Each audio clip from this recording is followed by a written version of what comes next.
So in this brief tutorial, I'm going to show you how to store data permanently on your phone in your app using something called user defaults, which is a really handy feature to know for any app developers.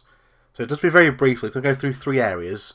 Firstly, how to save data into user defaults, then how to retrieve that data out, which is obviously important, and how to delete it. So shall we make a start? Well, here we are in our Xcode project. So I'm going to open up a single view app here. So we've come to the storyboard here then, so I just need to put a few elements onto this to make it work. So we go to our object library here, and I've obviously used label in the past, so we'll drag this out. I'm not really bothered about the constraints or anything, but in fact we'll make this like it's a game of some sort. So we'll put player 1 name as a little label. So then we need a text field underneath then to display that name, or for the user to input their name. So we'll put a text field in there just underneath. Just make that a bit bigger, I suppose. Doesn't really matter. And then of course then we want two buttons. We want a save button and a delete button. So if I just change that one to save and then change this one to delete. Right, so we need to open up our view control here then, just drag some of these elements on, and then we can start writing some of the code for user defaults. So the first thing then, we'll draw our text field across, so control and drag that, and that's going to be an outlet. I'm going to just call that one player name. Just going to create a bit more space here, then we want two actions then for the buttons. Oops, didn't mean to do that. That's better.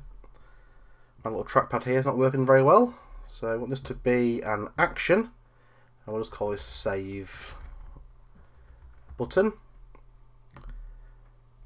And then we're going to do the same here, control and drag across, and call this delete button. Very good. So we now have our storyboard ready and our elements ready. We can now start writing some code. So first off then, how to save the name. So let's just get rid of our assistant editor here and go back to our one screen, back to our view controller. And so basically we want it to be in this code here. So when the user hits the save button, we want whatever's in the player name field to save into the user defaults. So as simple as this really.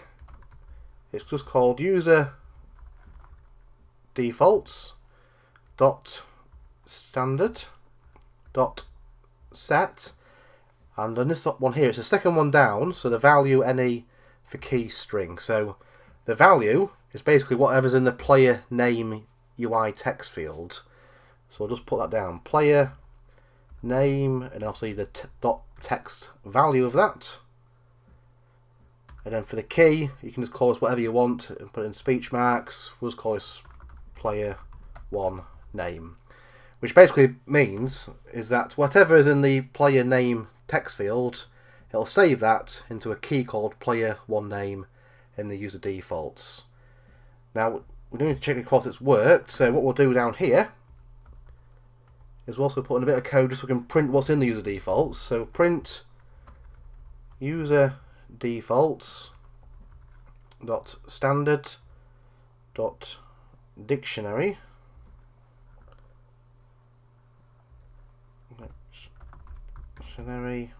and it's the dictionary representation. Excellent.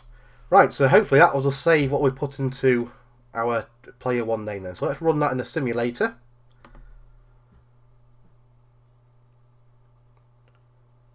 The build succeed, that's always a good sign. We've got our simulator down here.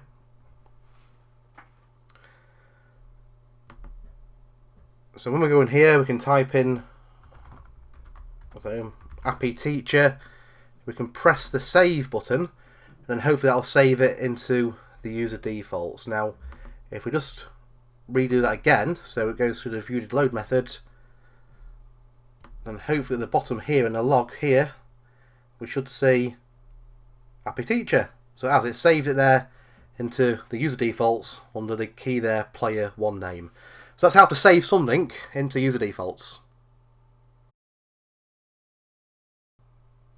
So in this section we'll look at how to retrieve something from user defaults. Obviously we've printed it down to the console down here, but I think most app users are not going to know about that, and of course you want to show it somewhere on the screen. So how about we show it back into the player field then? So if there's a name saved in the user defaults, it will show it there, like it's remembered it. If it's not, it'll just show it to be blank. So what to do for that then? We'll go back to our view controller, back to our viewDidLoad method, and we're going to create a variable here. We're going to call this saved name. So that's obviously something that's saved in the defaults there. I've used let, because it's going to be a constant. And we can just set that then to the value of what we've put there in the user defaults. So again, it's standard. It's not set this time obviously because we're actually using it, so it's the object we need this time. And then for key string, so that's the right one there. And the key of course is the same one up at the top, which I've actually spelt incorrectly, so I'll leave it as it is there. Play one name. So that should say player one name, and that should say player one name, but I'll leave it as it is there. So what we've done there then, we've just created this variable here called save name, and it's basically just whatever is saved in that key there. Now what we need to do is to stop any errors throwing up, we actually need to check if there's actually something saved in the user defaults, so it's going to throw an error up. So we can do this now. So we can create an if statement. So if let, and I'll call this player one name, is equal to that variable of saved, or created I should say, saved name. And you may be familiar with as question mark and as exclamation mark as downcast and strings and things, but we're going to, for the time being, we'll just show you how to do it. A curly bracket, and then simply then it is player name, which is the text field there.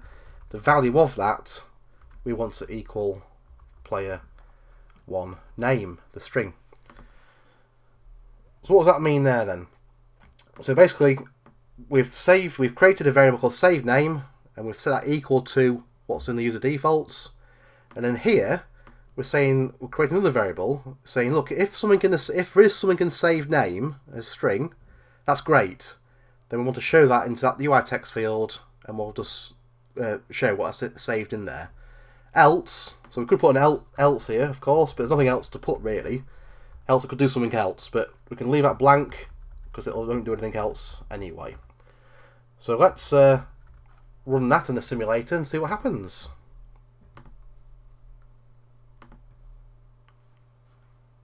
So it succeeded again, it's going to load in, and because it's already saved in the user defaults from the last time we tried it, it should say there, look, Appy teacher.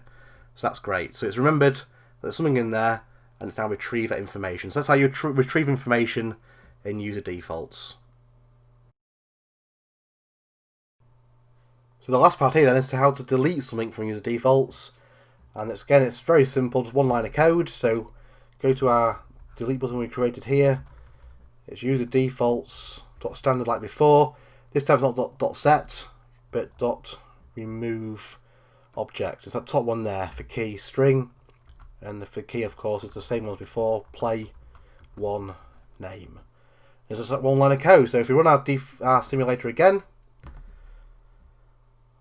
so we had Appy teacher saved from our user defaults before, so it should load up saying that this time hopefully. Which it does, so it's read there's something in user defaults, so it's displayed in that box. If we now click delete, it should delete that from the user defaults.